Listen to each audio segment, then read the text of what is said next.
Yes, beta. In this class, we are going to understand what cash flow statement is. Okay. Cash flow statement. Cash means you all know very well. पैसा, flow you all know, and statement you know. Okay. इस video में मैं सिर्फ आपको अभी cash flow statement का pro forma बता रही हूँ. क्वेश्चंस में कैसे इसको पुट करना है आपको वो मैं नेक्स्ट में बताती हूँ. बिल्कुल बहुत सिंपल है, ध्यान से समझिएगा.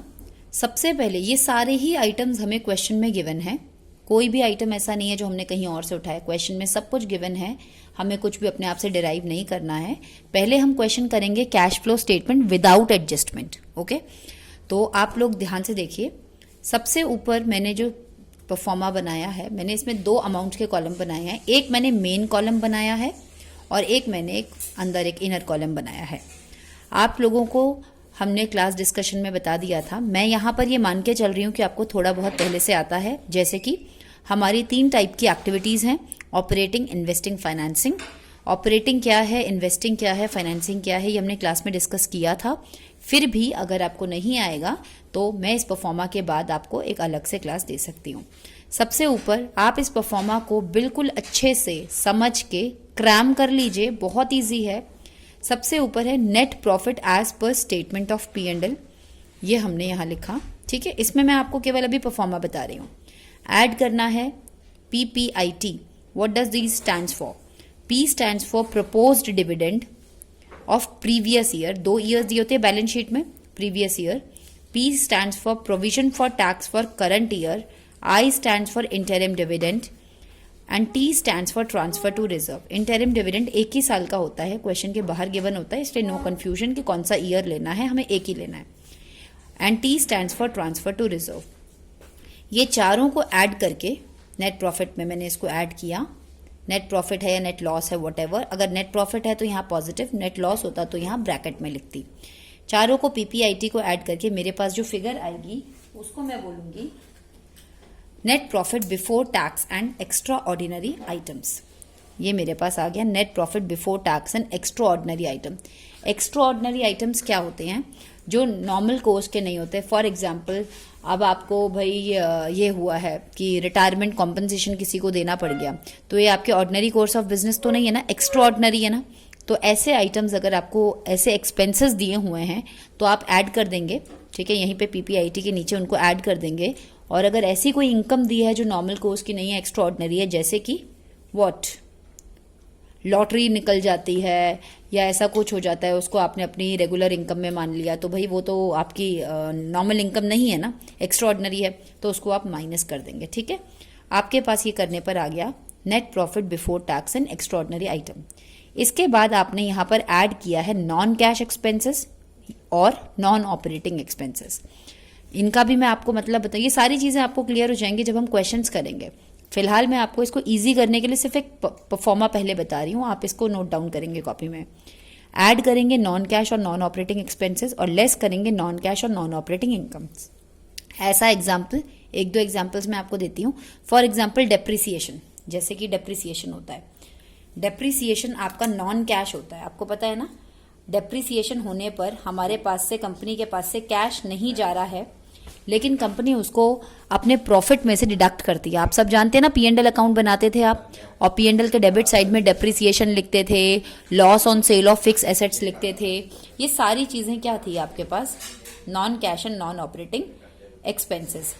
फिर आप कोई भी ऐसा खर्चा,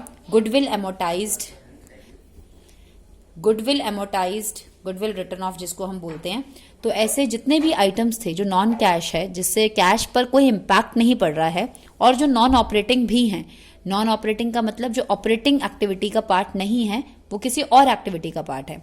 तो इसमें कंफ्यूज होने की जरूरत नहीं है कि मैम यहाँ कौन कौन से आएंगे. There are so many number of so many item which can fall in this category.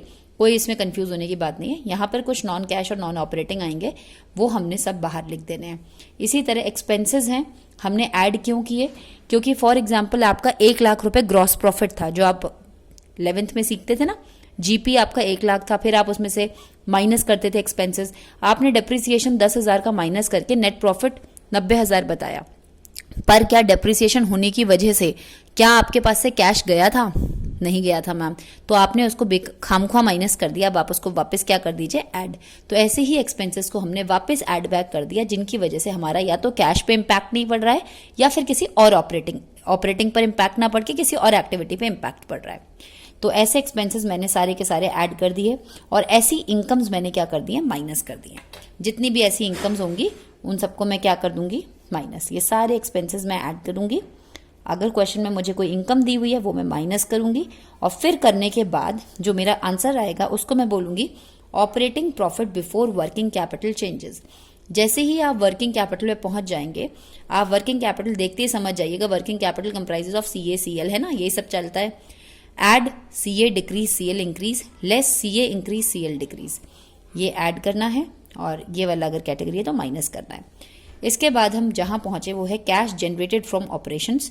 Last में हमारे पास इतना कैश आया ऑपरेटिंग एक्टिविटी से, हम उसमें से टैक्स दे देंगे, टैक्स दे दिया और फाइनल आंसर को मैंने लिख दिया बाहर कैश फ्लो। अगर पॉजिटिव है लिखेंगे cash flow from operating activity, अगर नेगेटिव है cash used in operating activity. इसके बाद अब हमारी कौन सी एक्टिविटी स्टार्ट हो जाती है, इन्वेस्टिंग। इन्वेस्ट इंसान किस में करता है, दो ही चीज़ों में। बैलेंस शीट में दो ही कैटेगरी दी होंगी, या तो कंपनी उससे फिक्स्ड एसेट्स खरीदती है या फिर कंपनी कहीं पे पैसा इन्वेस्ट करती है। तो यानी कि इस क्वेश्चन में परचेज ऑफ फिक्स्ड एसेट्स या investments, sale of fixed assets या इन्वेस्टमेंट। परचेज करने पर कैश जाता है, कहीं पैसा इन्वेस्ट कर रहे हैं, कोई इन्वेस्टमेंट खरीद रहे हैं पैसा जा रहा है, सेल कर रहे हैं या इन्वेस्टमेंट बेच रहे हैं पैसा आ रहा है पॉजिटिव। अगर आपने कहीं पर फिक्स्ड एसेट्स खरीदी है तो डेफिनेटली आपके पास से पैसा गया। फिक्स्ड एसेट्स यानी कि बिल्डिंग मान लेते हैं, लेकिन उससे होने वाली कमाई यानी कि रेंट आ रहा है, डिविडेंड मिल रहा है, अगर हमने कहीं शेयर्स खरीदे हैं, अगर हमने कहीं डिबेंचर्स खरीदे हैं तो हमें इंटरेस्ट मिल रहा है, इन्वेस्टमेंट्स खरीदे तो इंटरेस्ट मिल रहा है। तो जब हमारे पास कोई एसेट्स हम खरीदते हैं तो अगर वो इन्वेस्टिंग है तो उससे होने वाली कमाई भी इन्वेस्टिंग एक्टिविटी ही होती है। तो ये पॉजिटिव लिखा मैंने, ये फाइनल आंसर मैंने बाहर कर दिया। अगर आंसर पॉजिटिव है cash flow from investing activity, negative है तो cash used in investing activity. Last बचती है हमारी फाइनेंसिंग। फाइनेंस कंपनी के पास कहां से आता है, या तो शेयर डिबेंचर्स से आता है या लोन से आता है। तो यहां पर हम लिखेंगे इशू ऑफ शेयर्स। अगर कंपनी शेयर इशू कर रही है या डिबेंचर इशू कर रही है तो पैसा आ रहा है, रिडीम कर रही है प्रेफरेंस शेयर्स को या डिबेंचर्स को वापस कर रही है पैसा जा रहा है। ऑब्वियसली अगर कंपनी शेयर्स इशू करती है तो बदले में क्या देना पड़ेगा, लोगों को डिविडेंड देना पड़ेगा। डिबेंचर्स इशू कर रही है तो क्या देना पड़ेगा, इंटरेस्ट देना पड़ेगा, इसलिए हमने नेगेटिव लिखा।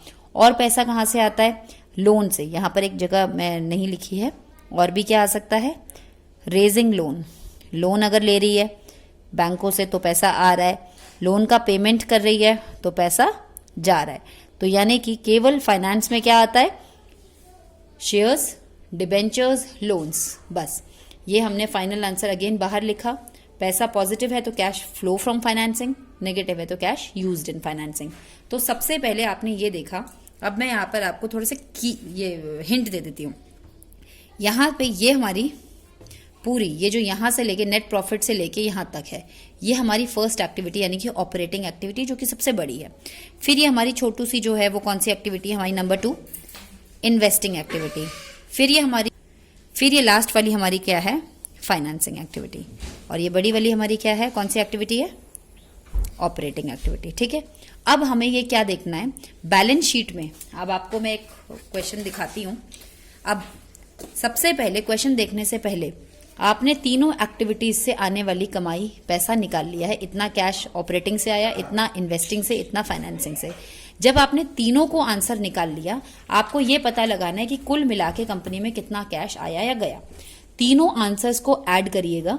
अगर आंसर पॉजिटिव है तो लिखेंगे नेट इंक्रीज हुआ है इस साल कंपनी में कैश, यानी कि net increase in cash and cash equivalent.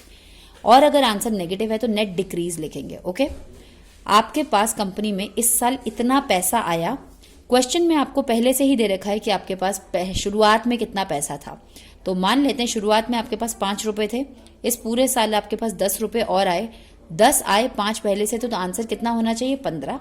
ये भी आंसर आपको क्वेश्चन में गिवन होगा। आप देखिएगा आपका आंसर टैली हो जाएगा, तो आप समझ जाइएगा आपका क्वेश्चन ठीक है। इसी वीडियो के साथ कोरिलेट करके नेक्स्ट वीडियो आप क्वेश्चंस की इसके साथ ही देखेंगे। आप इस फॉर्मेट को अपनी कॉपी में बहुत अच्छे से नोट डाउन कर लीजिए। नेक्स्ट आपको क्वेश्चन कराऊंगे, बहुत ईजी लगेगा।